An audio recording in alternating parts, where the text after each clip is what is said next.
The World Needs a Father movement started a few years ago with the intention not only to train fathers to be real fathers, but to really impact society. And if you take a good look at society, you will find the following. That for every good marriage you will find 3 or 4 bad marriages. And for every 3 or 4 bad marriages, you will find 6, 7, maybe in some cases, single-parent households. Which means that within a specific community, there would be only one well-equipped father to actually impact 20 or 30 or more households. And therefore we believe that this movement will not take us back to our home only, but take us into society, into the neighborhood, so that we can impact the children of the neighborhood. Maybe become the sport coach and become a father for the neighborhood children. Whatever it takes to change society, to turn this into what God intended. If you need to have the passion for it, you got to understand that passion is created in the tension between crisis and the vision.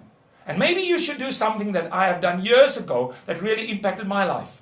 I was at a hospital in Magweru in Zambia, and a nurse put a small baby into my hands. The baby was dying of AIDS. And the baby looked into my eyes, crying and saying, "Give me the best opportunity in life." And as I'm sitting with this baby, God was ministering to me and asking me, what are you going to do to change and impact society? Go to where the crisis is. Go to where boys do not have fathers. Go to prisons and see the impact, the horrendous impact of fatherlessness in society, and you will be inspired. On the other end of the inspiration, the tension between crisis and the vision, you've got to ask God to create in you a vision of the future life, a vision of the promised land.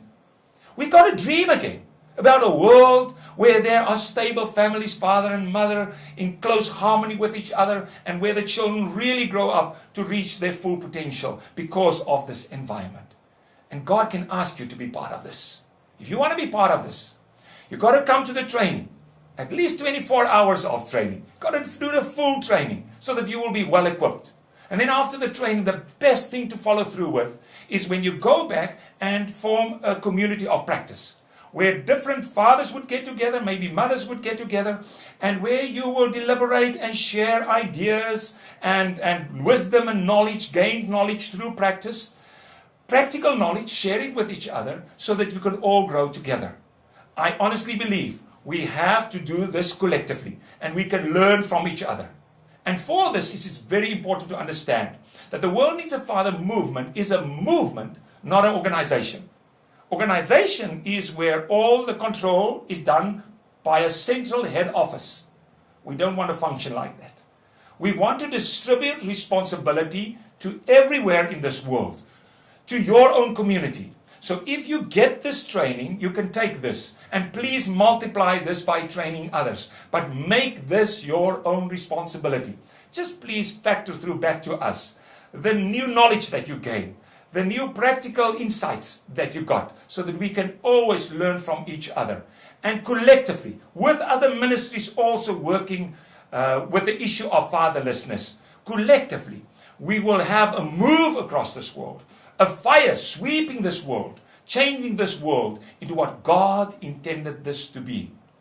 God is our Father, and He wants us to image Him, to portray Him, to express Him on this world. We can learn from Him, and then we will see heaven will come to earth.